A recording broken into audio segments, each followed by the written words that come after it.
संसद के शीतकालीन सत्र के दौरान संसद में खूब हंगामा देखने को मिला था, जिसमें 146 सांसदों को निलंबित कर दिया गया था। लेकिन अब इस निलंबन को लेकर बड़ी खबर सामने आ रही है, जिससे आगामी बजट में सरकार की परेशानी बढ़ सकती है। तो क्या है पूरी खबर, देखिए इस रिपोर्ट में। संसद के शीतकालीन सत्र के दौरान विपक्ष की पार्टियों ने संसद की सुरक्षा में हुई चूक के मामले में मोदी सरकार को सवालों के घेरे में खड़ा कर दिया था।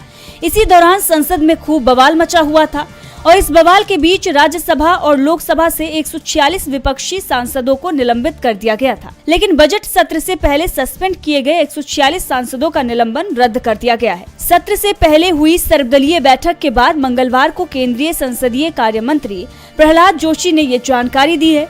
केंद्रीय मंत्री प्रहलाद जोशी ने कहा कि मैंने केंद्र सरकार की तरफ से लोकसभा अध्यक्ष ओम बिरला और राज्यसभा सभापति हरिवंश नारायण सिंह से विपक्षी सांसदों के निलंबन को रद्द करने का अनुरोध किया था। उन्होंने ये निलंबन रद्द कर दिया है। 31 जनवरी से निलंबित सांसद सदन में लौटेंगे।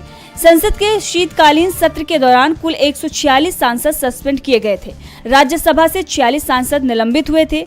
इनमें 35 सिर्फ एक सत्र के लिए सस्पेंड हुए थे। वहीं 11 सांसदों के सस्पेंशन का मामला प्रिविलेज कमेटी को भेज दिया गया था। अब इन सभी सांसदों का निलंबन रद्द कर दिया गया है। जोशी ने कहा कि सरकार हर मुद्दे पर चर्चा करने के लिए तैयार है। दूसरी तरफ विपक्षी दलों की तरफ से भी साफ कर दिया गया है कि वो इस बार अपने रुख में बदलाव नहीं लाएगी। ये लोकसभा का अंतरिम सत्र है। इसके बाद लोकसभा चुनाव का ऐलान हो जाएगा और जून में फिर नई लोकसभा का गठन किया जाएगा। सर्वदलीय बैठक के बाद कांग्रेस सांसद प्रमोद तिवारी ने मीडिया से बातचीत की और कहा कि हमने असम में राहुल गांधी की यात्रा पर हुए हमले और राज्य सरकार की तरफ से लगाए गए प्रतिबंधों का मुद्दा उठाया है।